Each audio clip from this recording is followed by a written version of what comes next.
Good afternoon, my friends. The doctor is in the house. Welcome back to another episode of To Your Health with Dr. G. Happy Wednesday, everybody. Hope everybody's doing well with their friends, their families, and their loved ones. My name is Dr. Mark Gomez, your host of the show.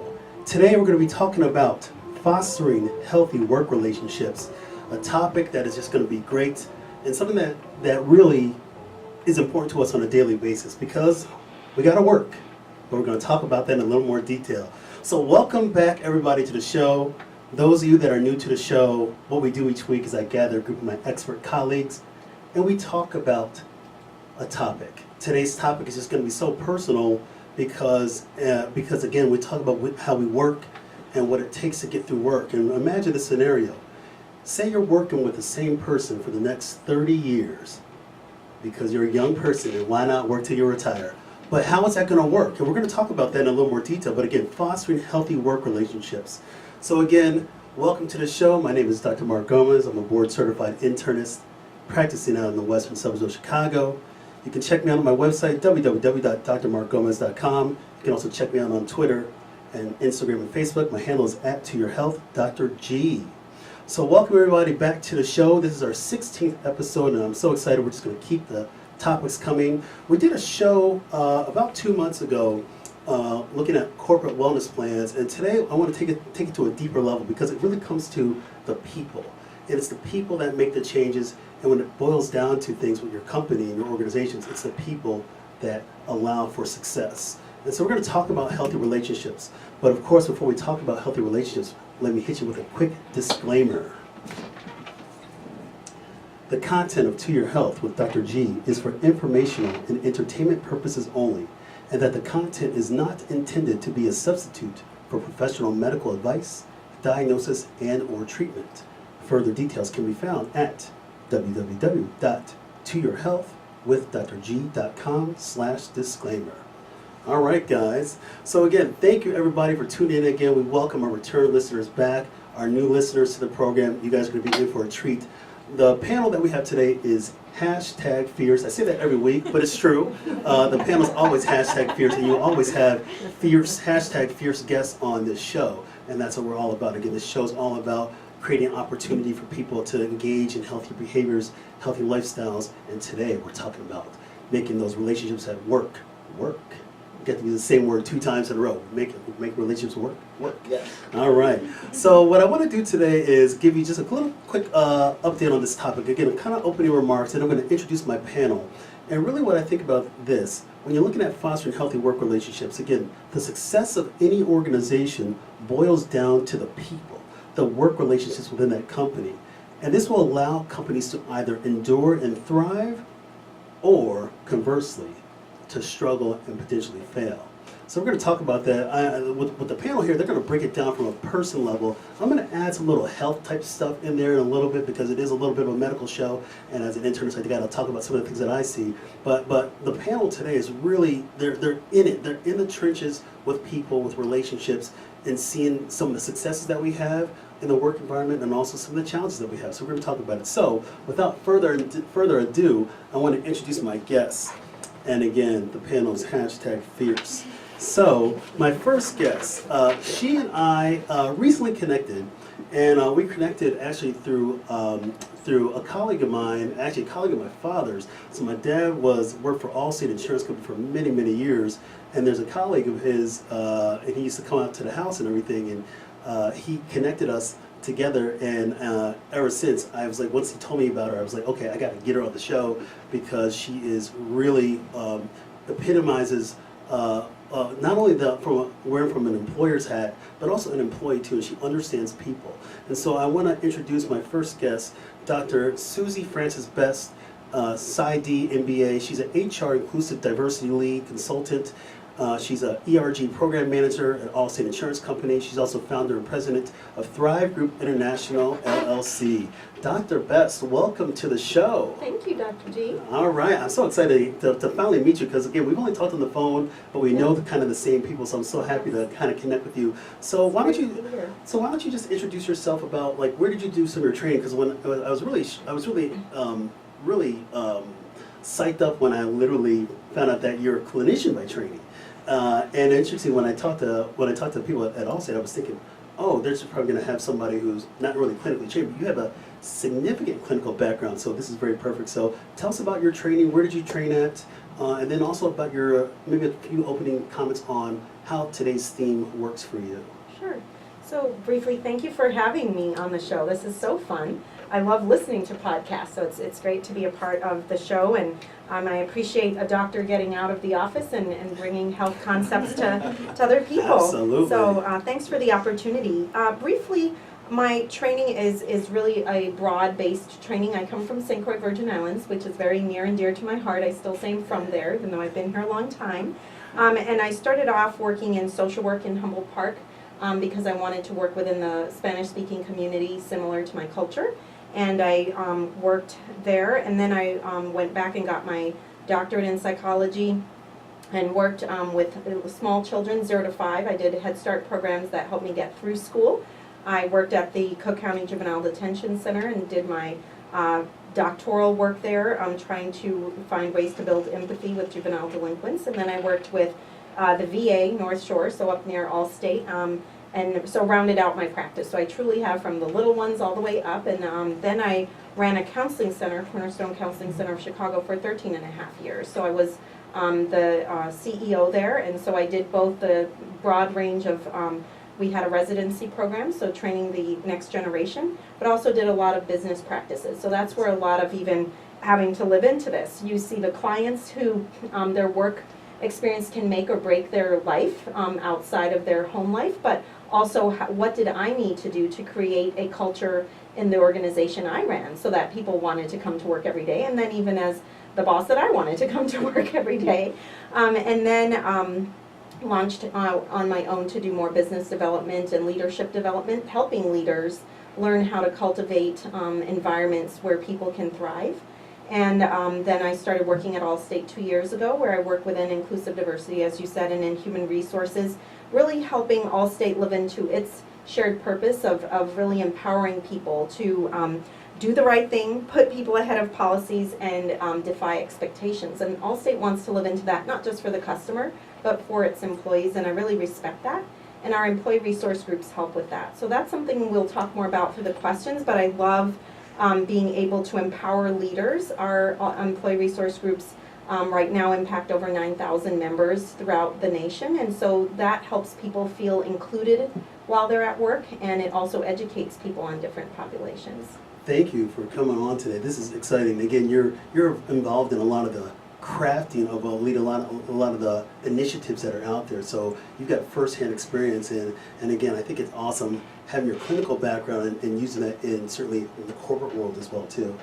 So thank you very much for coming on.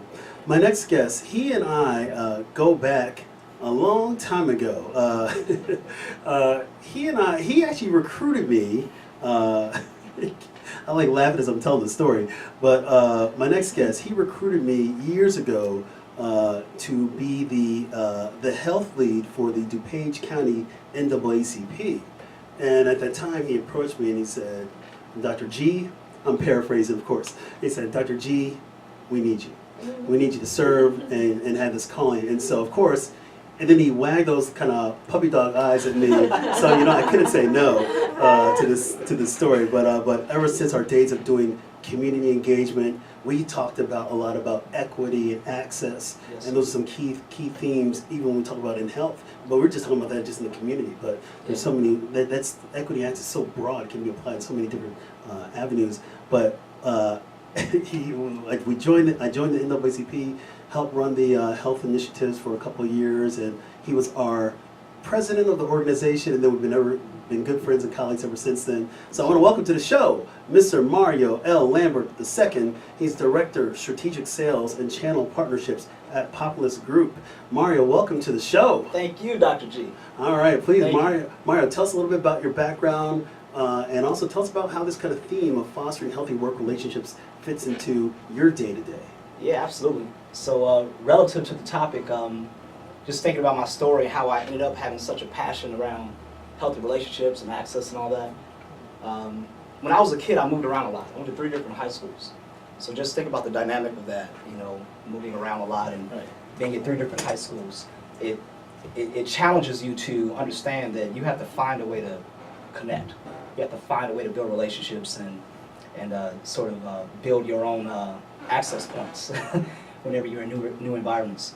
So with that, went off to college and got an opportunity to work at a car dealership where they moved me around quite a bit, and I was selling cars and started doing pretty well at it while I was at school. When I was at school, I thought I wanted to go to law school. But I started selling cars. I'm like, hey, I like working with people and selling and stuff. But one of the best gifts that ever came to me, which is a big theme of what I'm going to be talking about today, and that's what we pay forward to others, is the general manager pulled me to the side and said, when you graduate, you're not going to work here. And I'm like, why not? It's going pretty well. And he said, because I think there's more for you to learn and more opportunity for you to go explore, and I want to see you go on off and do other things and tell us your story. And I took that to heart, and I walked away from that knowing that I liked being around people. I wanted to sell. I didn't have a business background or anything like that, but luckily I fell into a great company and an industry that gave me a chance. Took a chance on a kid that had a few broken wings and wasn't necessarily perfectly crafted for that career, but I've enjoyed a pretty good career in selling human resource services. So for the past 8 years, I have been with Populus Group. It's a company that believes that everybody deserves a chance to succeed. And I firmly believe in paying everything forward that I can and surrounding myself with great people, and I'm happy to be here on the show.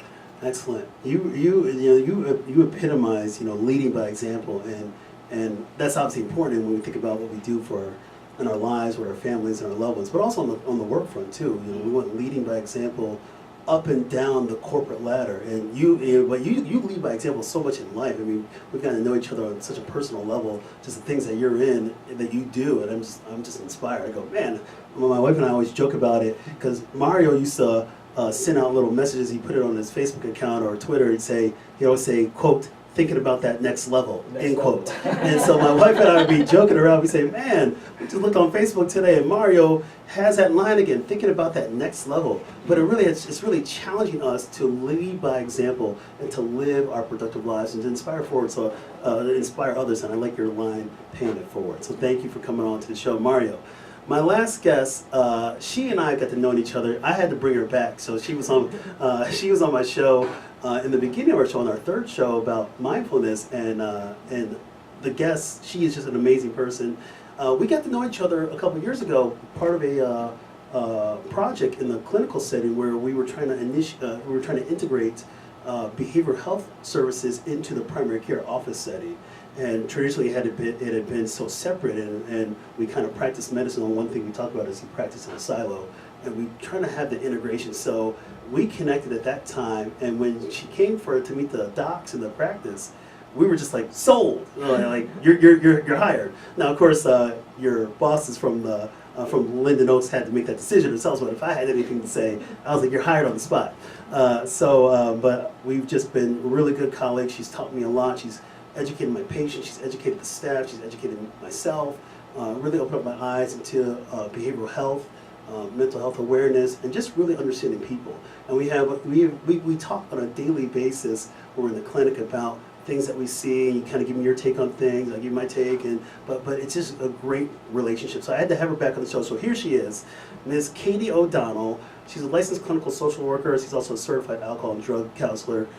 She is you literally wear a lot of hats, which is so great on what you do. So again, Katie O'Donnell here representing Linden Oaks Medical Group, and obviously just a good friend of mine. So thank you, Katie, for coming back on the show. Welcome back. Oh, thanks for having me back. It's my pleasure. I had so much fun the first time talking about mindfulness, so coming back and really incorporating some of those same themes into that work-life balance and how to foster those relationships. And I'm going to speak a little bit more about this later on in the show, but I find especially in the role I'm in right now, I'm kind of riding this balance between teaching and kind of educating a lot of people on the provider level, and then also working with other clinicians through Linden Oaks. So I'm kind of part of these two very different teams, some of whom I see face to face every day, and some of whom I connect mostly through email and phone messages. So it's pretty interesting to kind of see how in this field where burnout is so prevalent, especially in healthcare, how we can take care of ourselves first, foster those relationships with the people we see every day, and maybe if it's just interacting through emails, how you can even be more effective communicators to make sure that everyone's being supported and we're also kind of serving the purpose that we're going to work for every day. Excellent. Thank you very much again for coming out, Katie. Again, you had to come out anyways because your office is 3 doors down from mine. So I was going to come find you anyways. Carpool all the way I know. over. Excellent. Well, now that you guys have met the panel, we're going to get into let's get into this because this is a very important topic that affects all of us. So what I always do is I introduce this topic as the chief complaint. And so the chief complaint in health is when a person comes into the office and they are there for that particular reason. So we want to talk about the chief complaint. And the question of the hour is, how do we make these relationships thrive at work? So I'm going to ask the first question to Dr. Bess, because why not? Because she's sitting right next to me on my right. But no, I'm really excited to have the panel really give us their thoughts on things. So here's kind of my first question for you. Talk about how relationships are. I mentioned in my opening comments that it's the people that allow for that success. But can you expand on that a little bit more? How do relationships serve as a catalyst or maybe deter from an organization reaching its goals?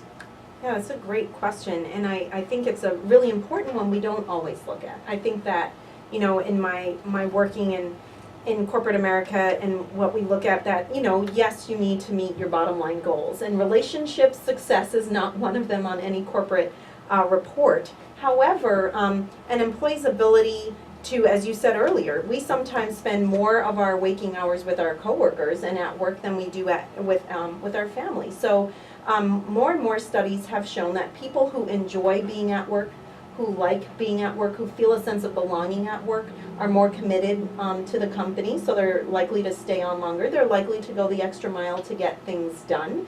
And they're also likely to do what at Allstate we call bring their whole selves to work. So they're able to feel this sense of self and pride, which also means that when the company's in a sense of innovating, they're gonna bring more ideas, and with those ideas may come a solution to the company. So I think it's really integral to have healthy relationships, not just laterally with your coworkers. Part of what our employee resource groups do is mentoring. So even having relationships one outside of your area of work. At a place as large as an Allstate or companies that are pretty big where, you know, it's more than 50 people at the company, you can kind of get feeling lost in your little pod or in your silo, where when you have a reason to go out and hear from another leader or an outside speaker or do an activity together, we do a lot of community activity, you feel like you're a part of something bigger. That's what I hear a lot of employees say is like, you know, when we, the fire that happened near Northbrook, where the apartment building burnt down, we got together, and we got together so fast that they actually sent us an email that said, actually,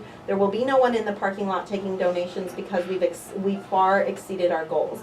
Well, people consistently say, you know what, I know my work is meaningful when I hear from the customer, but when we go out there and make that difference, when we know we're giving millions of dollars away in the community, I know I'm making even more of a difference. That helps people end up with company pride, and they bring their positive self, their best self to work, which, like I said already, helps them then have the types of ideas or work ethic that will help the company thrive. When morale is down, it can pull an entire company down because employees have been proven at times when morale is down to withhold important information from the company on customer feedback or ideas they have of why something isn't working or root cause problem.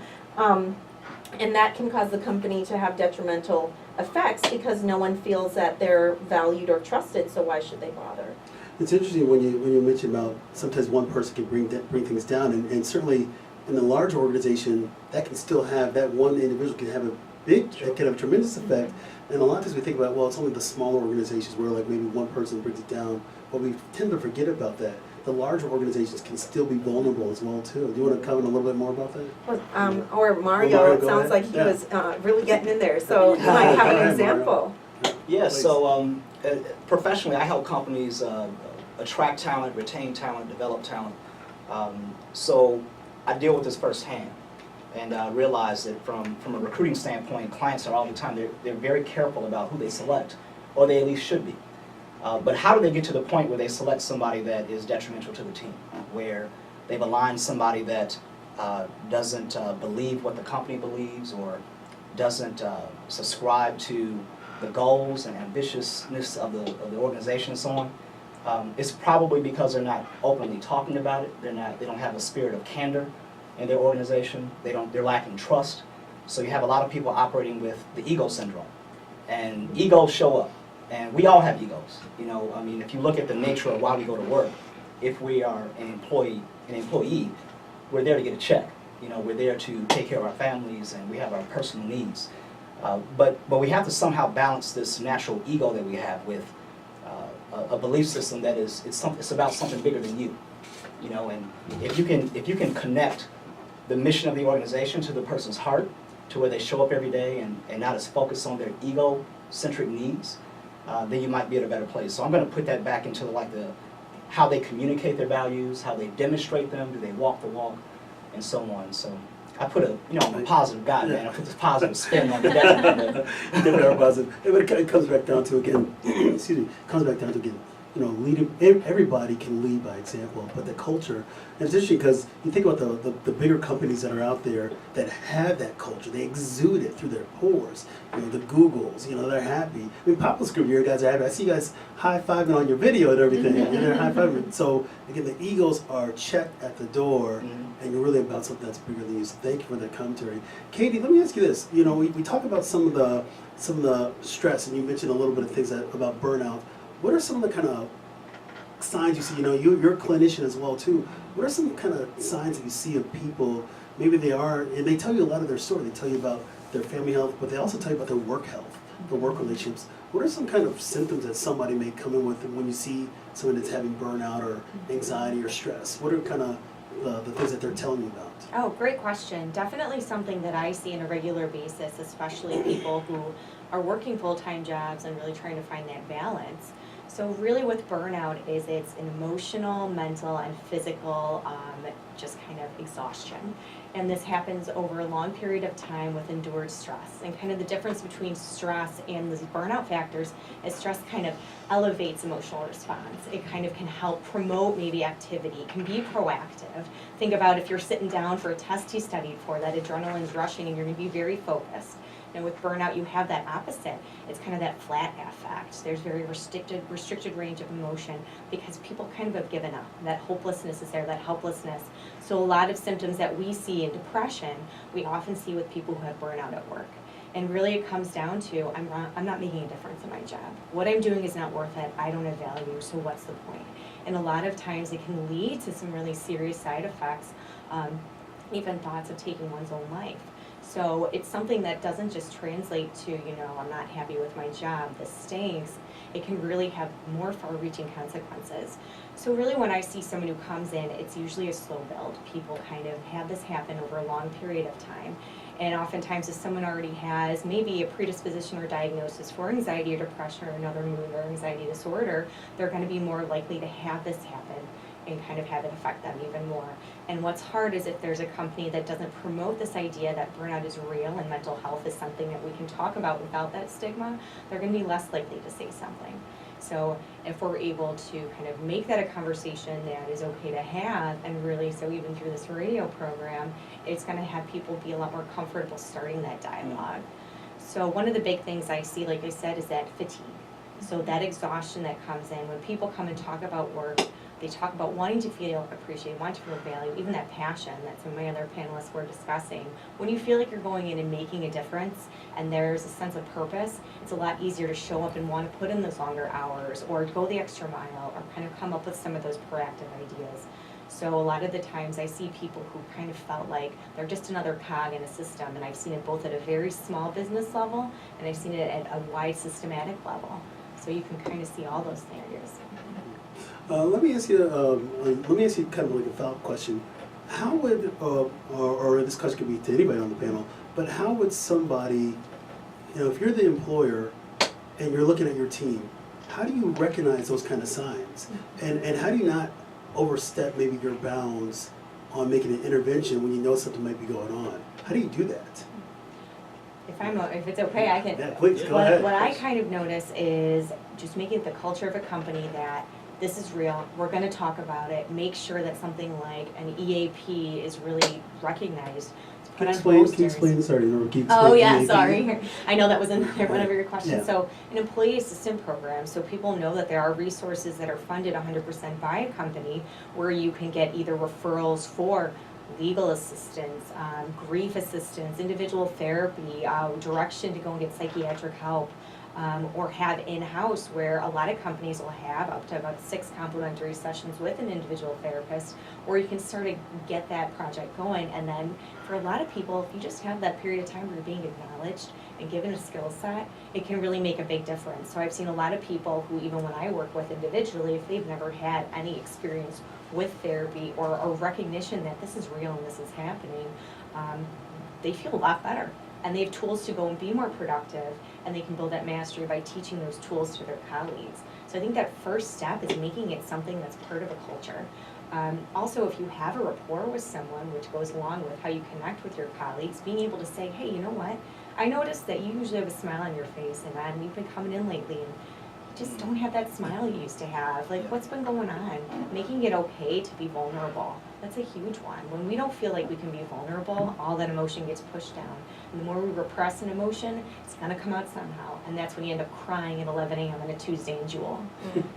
Well, I see that kind of stuff all the time, certainly as a primary care physician, on the front lines of things. I certainly see a lot of the other physical manifestations of burnout, and we can see that in the form of weight gain, hair loss. We can see blood sugar levels go up. You can see blood pressure levels go up. Certainly fatigue. You can see a lot of different stuff, insomnia. And then, of course, the relationships on the home front, because a lot of times, the reality is a lot of times we have to bring a lot of work home. I know sometimes I have to bring work home, and I hate it. But I also want to get home and see my kids in a timely manner, so I have to do it late at night. And, so I can be burning myself out at the same time, too. But let me ask this question. Let me ask this question to Dr. Best. There are certainly some barriers out there for people to, a lot of people may know that they actually have that program, an EAP, Employee Assistance Program, but sometimes people might feel like, well, I don't want to let my guard down and utilize that service. So a lot of times I imagine those resources are underutilized. Would you agree or disagree, or would you say maybe they are utilized and we just don't know about it too much?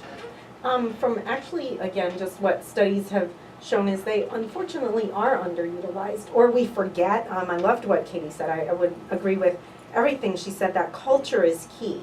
I think that there is so much, like the super high level, it's going to be hard to have a conversation with your employee about what you're noticing in them negatively if you never have check-ins with them. And as much as we may take for granted, we may be a healthy company. I mean, you've got to have a healthy company culture. And if my boss is talking to me at least twice a month on, even for a half hour, Susie, what's going well, what's not going well, here's a professional development, here's a personal development, it's a really natural addition to that conversation. But there are companies out there that are so work-oriented that a manager might go months without having any conversation with their employee. And so how do you bridge that gap? You've got to go to that higher level and first address company culture of develop conversations. Create a way, whether you're, we're seeing a lot of workforce go remote. So how do you stay connected even to the things we're saying with remote? Because I think a lot of people, young or old, think, oh, working from home will be amazing, and I think it'll be wonderful. And now we've even got people going, when I do join the meetings online, but I see that you guys get to talk after the meeting, and I just click and have my parrot or my cat to pet, Yeah, but you're still in your pajamas. So there are definitely, whether it's in a smaller setting, an individual setting, or larger, I think there's more than anything shame. When it comes down to it, you can, as a company, ensure your employee that it is anonymous, but you also need to live into that. So I think some things I would want to take for granted is you've got to live into anonymity. Allstate has 2 completely different ways you can anonymously call to get certain services, so you would never have to even ask your manager for the services. And so that helps that there's 2 different ways you can do that. But being able to have that anonymous way of reporting or disclosing that you need that help is important. But I also think that it's important to create a place, the culture again, so that a person doesn't feel shame. So we encourage our leaders to be more transparent. Why don't you go ahead and try the EAP just so you can tell your employees, you know what, I tried it. And they were wonderful. That would, I think, speak volumes, as if we actually lead by example and not wait till something's a crisis. I often say, you know, even in marriage therapy, why wait till, you don't wait till your engine seizes to get an oil change. You go and you get an oil change every so many months so that your car can be maintained. It's the same, like, hey, you've already implicitly paid for these services. Why not go to, we have this thing called Energy for Life, a class where you just focus on yourself and your personal goals. Why not take the free yoga class? Why not call up the EAP and take those 5 sessions just to say, you know, I want to work on my goals. I want to take the next level and just take advantage so that it doesn't need to wait until there's an actual awful problem, so it can eliminate the shame. Thank you for telling us that there's really good resources out there for people. I want to take a quick moment to acknowledge our platinum level sponsor today, Philips Eye Center. The physicians at Philips Eye Center are committed to providing the highest quality of comprehensive eye care to our patients. They offer a wide range of ophthalmic services, including laser and surgical treatments for many diseases of the eye. Just a few of their services include surgical and medical treatment for glaucoma by our glaucoma specialists, cataract surgery, treatment of diabetic complications including laser, treatment of macular degeneration, and treatment of dry eye syndrome. Ultimately, their goal is to diagnose, educate, and treat their patients in a respectful manner, surpassing their expectations. Philips Eye Center has office locations in Naperville and Bolingbrook, Illinois. For more information, call area code 630-378-4799. Thanks again to Dr. Phillips and Phillips at Philips Eye Center. So this is just, we're having some really good discussions, and what you guys are saying today, I mean, it really hits home.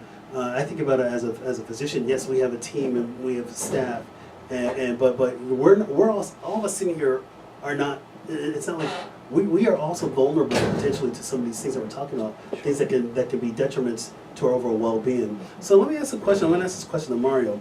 Mario, when you think of like things that positive characteristics that affect an employee's well-being, what are some positive traits? So like, what are you looking for when you're looking for resources and support for employees? You mentioned connectedness earlier. What are some other kind of characteristics you're looking at? That helps an employee be healthy. Yes. An employee. So my brain goes to first understanding what that person is looking to get out of the opportunity. Because I think first and foremost, a lot of times we hire people or we engage people into situations that weren't necessarily the right fit for them. So no matter how many great programs you have, if the opportunity in itself isn't right, that's going to be a challenge. But beyond that, Populus Group is looking to do some creative things. We have a program, we call it the stress account, where we allot a certain amount of dollars, and we give a long list of ways that they can use those dollars. You know, whatever relieves stress for you. You want to go to a ball game, you want to get your nails done, get a massage, join a gym. It's a long list of things, and it gives the employees the freedom of choice to select what's best for them. I think what it comes down to is that a lot of the most positive things today is to give people that freedom of choice. So whether that's that program I just mentioned or the flexibility to work from home, a lot of the talented folks that we've been able to retain lately has been greatly due to our flexibility and understanding that if a kid has a runny nose and they can't go to the daycare, we don't want them to feel overwhelmed and that we're going to be disappointed that they may need to work from home that day. Or maybe there's a good friend that's getting married or something and they want to be able to leave out a little bit early to get ahead of some traffic or something, for the weekend. We like to hear about those stories. We like to hear about the total engagement of the entire person, about their family and their friends and accomplishments. Mom is going out of town and she needs you to come by and feed the dogs. Go, take care of it. That we celebrate that, and by celebrating that, I think that increases the loyalty and the connection overall. I think some of those things that you just mentioned can really be utilized across different industries. One of the things we struggle with in a medical office setting are those kind of things. Like we don't, it's hard to, well, I'm an employed physician, so we have to stick to the corporation, the hospital. Maybe it's different if I was a private practice, have my own practice. But you mentioned like having a fund set aside for things like that, little things. We always talk about in the medical world, and some systems are actually doing it. So Stanford University, their medical center, has really pioneered, at least for physician engagement, to address burnout, where they have they have a pot of money that can be used to get meal delivery to your home, or they can have somebody clean your house when you're gone. But little things that can help you on the back end, so you can still stay focused on what you're doing, and that's taking care of people. And really, we're taking care of people. We just do it a little bit differently. Absolutely. You know, Allstate, Populus Group, Lindos, you guys are all taking care of people. You're investing in your employees, and just like how I invest in my patients' health, and I want them to be well. So, but we're trying. We need to figure out how can we find out how to fund this from our medical group standpoint. It's something that we're looking at. But at least the Stanford, how they fund theirs, by the way, is they have wealthy benefactors that can supply almost an unlimited budget of funds for doctors to use for burnout.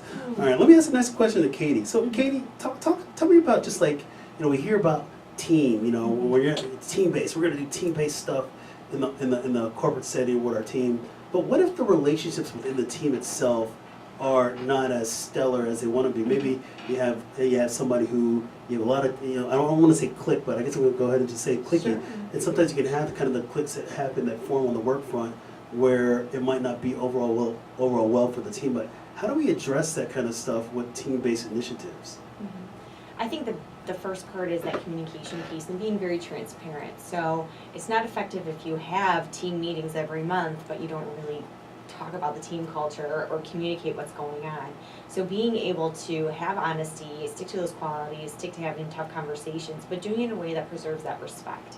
So a lot of what I work with individuals is how do we have effective interpersonal communication, and those same skills can be used within a team atmosphere. The first part is really understanding what your own individual values are, even coming up with a values list of what your organization, what your group is, even what your team is within an organization is, and then kind of refer back to that, use that as that North Star, that guiding light. I think another big part in that when you have maybe clickiness or culture is because people aren't feeling included. And when people are looking for inclusivity, I mean, we're human beings, we're herd animals. We want to be part of that group. So if it feels like this isn't a place we can be vulnerable and be safe and be part of that group, that's when you kind of start seeing that, the very middle school clickiness. So a big thing for that is empathy and validation.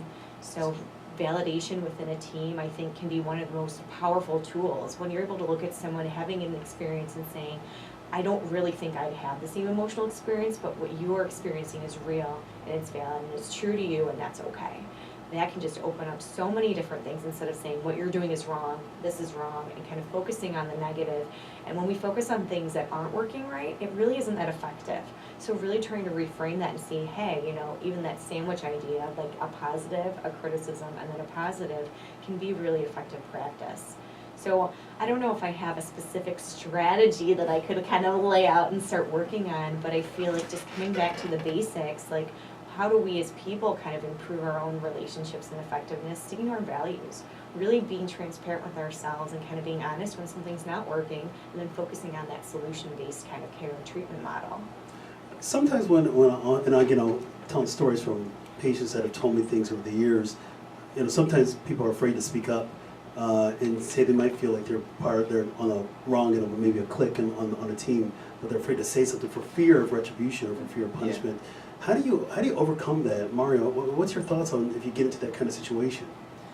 That's a great question, and one of the things that I take pride in, and the culture that we're building, we take pride in, is an environment where people can be very outspoken and direct about what they feel and what they see. If they see a problem, to be able to speak out about it. If I take it personal that if somebody feels that way, that there's going to be some retribution, there's a problem that we as an organization, we need to fix it. Because we've either set that culture that has made them feel that way, or they may have a specific leader that is making them feel that way. So I look at that more as a direct reflection of me and my team and our leadership. If it's somebody that is just maybe naturally wired that way, I can't get into the specifics of maybe why they showed up that way, but that may be another situation we'd have to deal with there, and that's where we want to, you know, really make sure that they're, you know, bought into the culture. And what I notice is that if they are not speaking out in the first 30, 60, 90 days about what they can bring to the table, about what they learned from previous experiences, and what value they're going to offer to make us better every day, then that's showing signs that they're not ready to add value for a different reason, perhaps. So I think it's a big picture you got to look at, but we're very big on that. They have to add value day one. That's well said. Now I think about some of the health. Again, this being a medical show, I still think about some of the positive things that can happen when you have great relationships. I mean, just feeling valued, as we talked about. Feeling just happy to go to work. You know, people say, well, if you really enjoy your job, what you're doing, and you believe it, it's not really work. Now it's still work, Yeah. but you get so much more attitude. You get that personal growth, you get the professional growth, and you get opportunities that may come down the road for career advancement and that kind of things, and then benefits that are part of things too. So I think about the happy stuff, and then when I see happy in the clinical setting, I see blood pressure's back under control, the work conflict got resolved, so your blood pressure's good, weight's coming down again. So we think about just the enjoyment, and then that can spill over into on the home front and things like that. But speaking of the home front, Susie, why don't you tell us a little bit more about, like, I mean, certainly we've made the transition where a lot of companies, you're no longer really sometimes at the brick and mortars store or organization, and employees are allowing some flexibility to do work at home. Is this a trend that's going to keep continuing, or are you still going to see people having to go to the actual office? Right.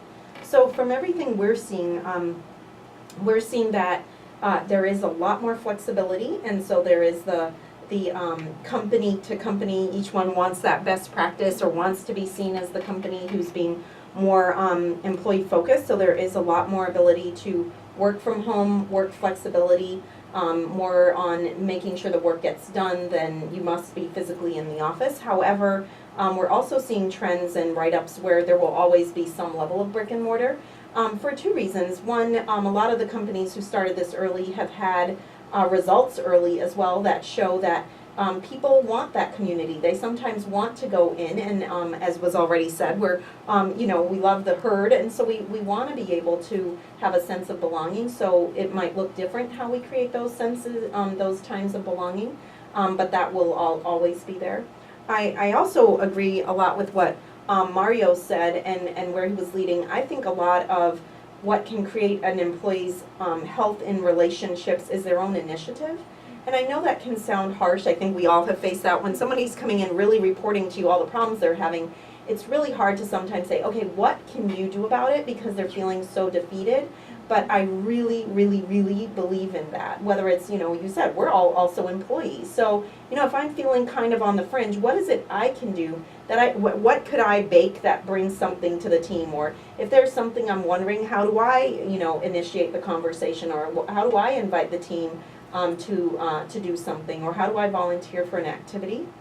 And so I think it's important that an employee takes some level of initiative. We've also seen on my psychology hat that just helps people with their well-being. A person that goes from hopelessness to hope-filledness and taking initiative just does healthy. They are healthier because they feel like they have some mastery over their universe versus, oh, I've got to go to work and nobody likes me and I'm on the outside and I don't know anyone. If you sit waiting for the company to make you happy, you're going to maintain unhappiness even if the company has lots of things, because that's a mindset. If you say, even if the company has nothing, my company can't even afford benefits for me, then what is it you can bring that would be fun? What idea, what thought, or what could you initiate that would create something? If you want it and it would make you happy, it would probably make others happy. Don't wait for it to happen. See how you could make it happen. I like the happy part because I always think of ways to kind of brighten up our days, certainly. And yes, we're high-fiving all the time around our office. I mean, it's a medical office, so you can only have so much kind of fun. Maybe in a corporate world, you guys can do more things. You see these kind of images sometimes of people having skateboard parks inside their corporation, or maybe that's out on the West Coast. But tell me about some, like, maybe I'll start with Mario. Tell me about some like new ways that employers are trying to reinvent the wheel to make the environment more welcoming. Maybe even certainly it's got to be uplifting. You don't want it to be a downer, but uplifting, fun, engaging. What are some ways that organizations are doing things now? Yeah, the first thing I'll say is listen to your new hires. Listen to them, especially this new generation that's coming in. They've got a lot of creative ideas, and if we're just willing to listen to them with what some of their expectations of fun and excitement and opportunity looks like, we can learn a lot. So we've done everything from the bucket challenge together to. That was nice. I did not know you guys did a bucket challenge. That's pretty cool. I don't know if we can pull that off in the medical practice, but yeah, please tell more. Yeah, I don't know if all this stuff is always the best practice for every organization, but if you walk away from your computer, you didn't lock it, somebody will go in and send an email on your behalf to the whole company. It creates some laughs and jokes. that gets really fun and interesting. But we just really keep a very open and fun culture, and we a lot of our fun also is through community service. Aligning with organizations in our local markets that believe what we believe, and centered around kids and that have been disenfranchised. And so we like to go out and play kickball with them, and it's just amazing how engaging the employees get around some of those activities. So we think of something new all the time, and it has a lot to do with our new team members that keep coming in and feeding us.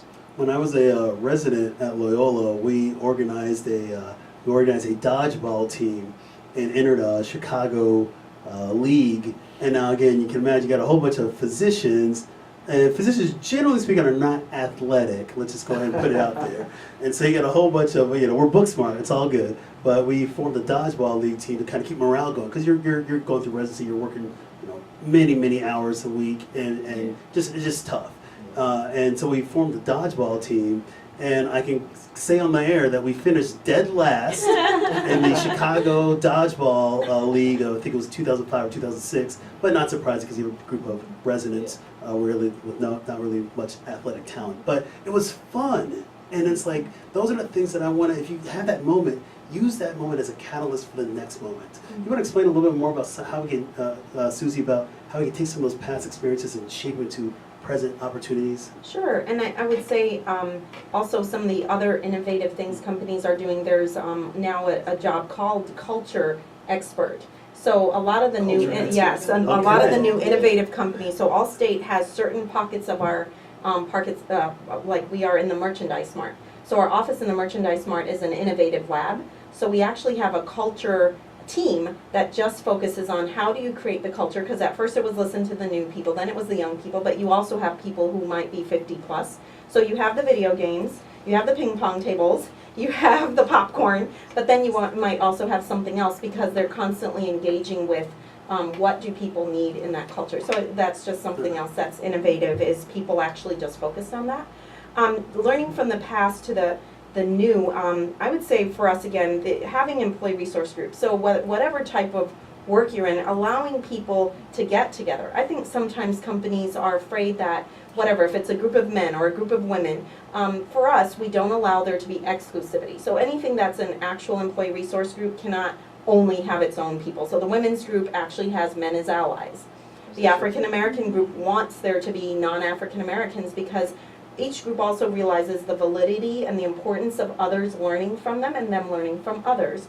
So I think that I would encourage people to find ways to create groups of people that might have things in common that don't do the same work, so they're also able to exchange work ideas. And to your point, bring things that, what has worked in the past, what are we looking at now? We just came back from a trip to our Irving, Texas office, where it's a very different type of office, a very call-centric office, which is different from human resource work. So how do we help people who are working the mid-shift when most of Allstate works a regular shift? How do we think about those people, and what might they need? And part of it is ask the questions. The people will tell you what they need. So I think just asking employees, what might be one thing that would help your work space be more fun? I saw one of the things there, it's all cubes, but people are allowed plants. So it's funny that different people just created their own identity through the different plants they had. No, that's wonderful. No, that's you made me think. I totally forgot about the people that work the non-traditional shifts. On their input is just as important as the traditional 9 to 5. Well, there's not really a traditional 9 to 5 anymore. But I forgot about that. That's super important to include them. Right, and how we meet those needs, because you're not going to necessarily find a speaker who will speak from midnight to 8 in the morning, but how do you record it? How do you engage them in ways that are helpful? Katie, why don't you tell me a little bit about some of the when you hear success stories, with people that may have had a challenging situation at work, and then just what they come in and tell you about. I know there's probably a million stories you can tell that bring a smile to your face, but how do you know when somebody's really making good progress? I think it all comes back to really that sense of I have power again. when you see a client who's really being successful, whether it's within their work life, whether it's at home, it's because they feel like, okay, here's where I have control again, here's what I can change, and I'm doing something productive. Going back to the idea of the helplessness that comes with burnout, and kind of like Lisa was saying, like when you can kind of be the one who's directing that and looking for those resources, here they all are, and now I've kind of figured out how I can apply myself to these things. So if we kind of work on this concept of radical acceptance, where here's what you do have control over, here's what you don't have control over, and getting really stuck in the suffering that's associated with the focus on what you don't have control over, really increases that sense of helplessness, hopelessness. So when you kind of look at, okay, what I do have control of in my work environment is my attitude and what my behaviors are. So if I kind of reframe those thoughts of, you know, I can't control the overall culture right now, I can't control this, but I can control that I'm going to start hosting a bowling league in my team. And I can control that I'm going to reach out and email every Monday morning just to say hello to people. So those little touches can make the work environment a lot more friendly, a lot more fun, but it doesn't have to involve like, you know, reinventing the wheel, rehauling the whole system, and it gives you some control as well. So when you kind of help people individually identify what they can do and then kind of put that out there into the world, it really takes away a lot of that feeling of, well, what's the point? Well, you definitely talk about really setting that tone, and we all have the opportunity. Again, it doesn't matter if you're at the top of the chain or at the bottom of the chain. I mean, we all have an opportunity, going back to a lot of themes, we can really, the actions speak louder than words that we can do. So we got about 5 minutes left, guys. So what I want to do is kind of wrap this up, and what I kind of do in a medical standpoint, we close down with our visits with our patients. We call it the assessment and plan. And we kind of talk about how we really kind of take home some of the points of the day. So what I want to do is kind of have our assessment and plan / final thoughts section. So I'm going to start with Katie. And Katie, why don't you just kind of give us maybe a few take-home points on just what it takes to be successful with fostering healthy work relationships. I think the big things I think about is that validation piece they talked about. So recognizing that just as we're dimensional people, so are other individuals on our team. And when you can recognize that people usually aren't doing things very maliciously to try and hurt us, but they're kind of struggling with their own things and trying to meet their own needs, you can really provide that empathy, have that validation, and make that connection. Also, that comes to communication. Talk about what's not working. Talk about what is working. And I think, Susie, we really talked about that a lot and how important that can be to just speak up. So if we're able to have both that empathy, that validation, and that communication, it can be really effective in kind of fostering a work environment that you want to go to every day. Excellent, thank you. Mario, final thoughts? Yes. Let's say be your authentic self. You know, just be really true to who you are and what your desires are, your goals, all your ambitious thoughts. Be willing to share them. Just being your authentic self is one thing. Be willing to extend trust to other people. I think a lot of times in the workplace we want to have these healthy relationships, but we're not really willing to extend trust, but yet we want it back. So that's a mindset shift in and of itself. And then last I'll say is be willing to give more than you take. You know, sometimes we show up and like, what are you going to give me today? What are you going to do? But we're not willing to give.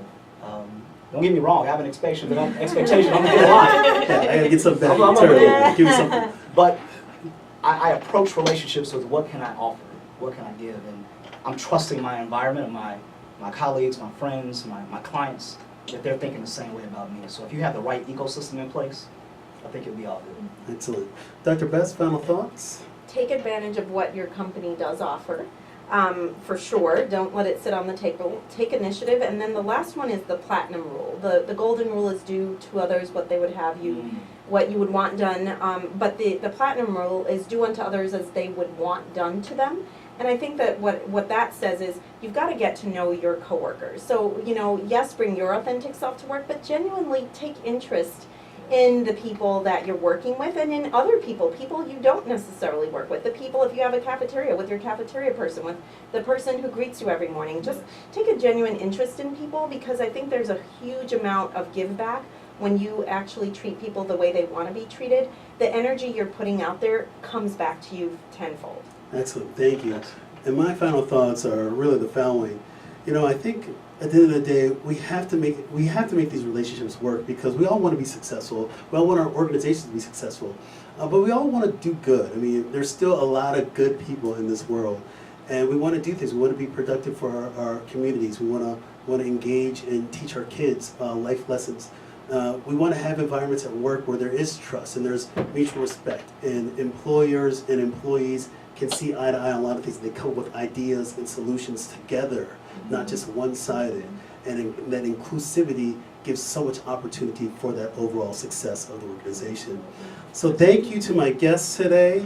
Just been a great discussion today. We have Dr. Susy Best. Thank you very much for coming out. We got Mr. Mario Lambert and Katie O'Donnell. Thanks for coming on the show again. We just thank you so much. So again, this has been a great show today, and I hope everybody out there took home some great points. I want to thank my platinum level sponsor, Phillips Eye Center. Thank you again for supporting the show. Next week, we're going to be talking about Cancer Sucks. It really does. That's going to be my new series. It's going to be called Cancer Sucks series. So for the month of August, we're going to break down a different kind of cancer each week. We're going to be doing part 1 of the Cancer Sucks series next week called colorectal cancer. Guys, thank you for tuning in. Again, it's me, Dr. G. Check me out on my website, www.drmarkgomez.com. And this has been another great episode of To Your Health with Dr. G. Peace out.